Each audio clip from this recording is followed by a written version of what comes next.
choisis bien ton compagnon. Car bien choisir son époux ou sa future épouse, c'est choisir l'éducation de ses enfants.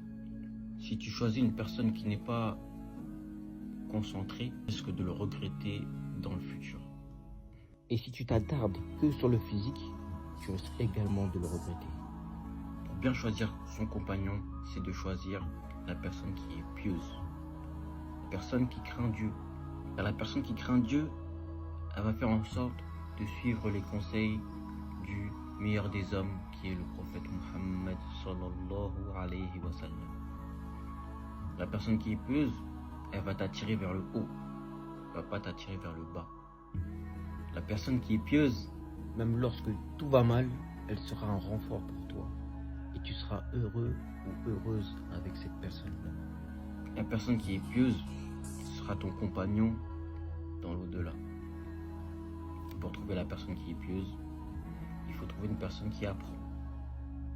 Une personne qui fait les obligations. Une personne qui évite les interdits.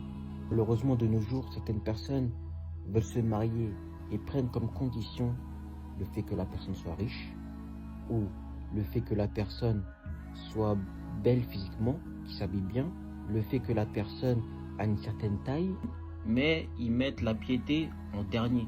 Et certains, ils ne mettent même pas la piété. Et c'est dommage. Beaucoup de personnes divorcent parce que lorsqu'ils se sont mariés, ils ont pris en considération que l'amour ou l'attirance physique.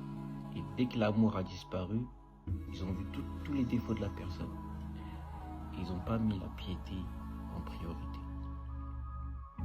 Parce que même si l'amour disparaît, si tu n'es qu'une personne qui craint Dieu, qui te respecte, tu resteras avec cette personne. Personne, pour qu'elle soit pieuse, il faut qu'elle apprenne. Tu ne peux pas être pieux sans apprendre correctement. C'est pas en ouvrant des livres que tu atteindras la piété. Parce que tu peux avoir une mauvaise compréhension en lisant avec des livres. Tu peux lire un livre, peut être le meilleur des livres, mais si tu as une mauvaise compréhension, tu ne vas pas comprendre ce que l'auteur a voulu écrire, a voulu faire comprendre. Peut être à l'opposé de ce que la personne a voulu expliquer. On apprend par transmission avec un enseignant digne de confiance. C'est comme ça qu'on apprend pour ne pas s'égarer, pas être dans l'extrémiste ou dans le laxisme.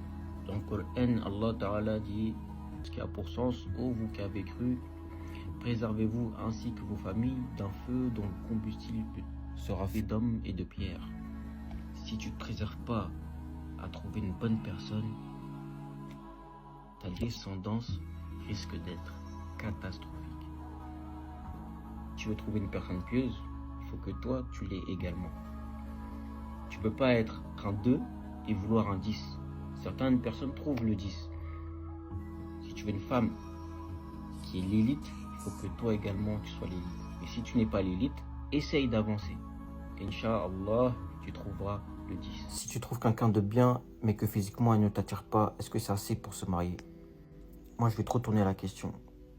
Si tu trouves quelqu'un qui t'attire physiquement, mais ce n'est pas une personne de bien, ça va être encore plus compliqué. Parce que l'objectif, il ne faut pas oublier notre premier objectif, c'est d'atteindre le paradis. Si tu es avec une personne qui est nuisible, qui te nuit à toi, qui t'empêche d'avancer, au mieux de te ramener vers le haut et de te ramener vers le bas, c'est très compliqué. Mais en réalité, tu peux trouver une personne de bien et que cette personne elle te plaît physiquement également. Mais où je veux en venir, c'est qu'il ne faut pas se précipiter lorsqu'on n'a qu'une attirance physique. Parce que c'est pas ça qui va te faire perdurer. Si la personne, elle te plaît physiquement, et c'est une personne de bien, qui veut te faire avancer religieusement et dans la vie de tous les jours, c'est parfait. On peut le voir de nos jours, des personnes qui se sont mariées que par attirance, mais après quelques années, la réalité c'est terrible. La personne, elle se fait frapper, elle se fait rabaisser, humilier, divorce. Alors que quand tu sais que tu te maries avec une personne qui craint Dieu, jamais elle va te rabaisser, te frapper ou t'humilier. Choisis bien ton compagnon. Partie 2. Dans la première partie, nous avons vu que c'est important de revoir nos critères et de prendre principalement celui qui recherche à s'améliorer, celui qui recherche à apprendre la religion, celui qui a comme objectif la piété. Et maintenant, il faut aussi voir le comportement de ton partenaire. S'il est nerveux, si elle est nerveuse, si elle parle mal, s'il l'insulte facilement, comment il se comporte envers les anciens, comment il se comporte envers ses parents. Et à partir de là, tu vas avoir des indices qui vont te montrer si la personne elle est faite pour toi ou pas. C'est conseillé de se marier tôt, mais il ne faut pas se marier avec n'importe qui. Si tu te précipites à te marier avec n'importe qui, les conséquences seront très graves, surtout pour vous les femmes. Si demain une personne elle veut marier ta fille, il ne faut pas que tu regardes l'argent.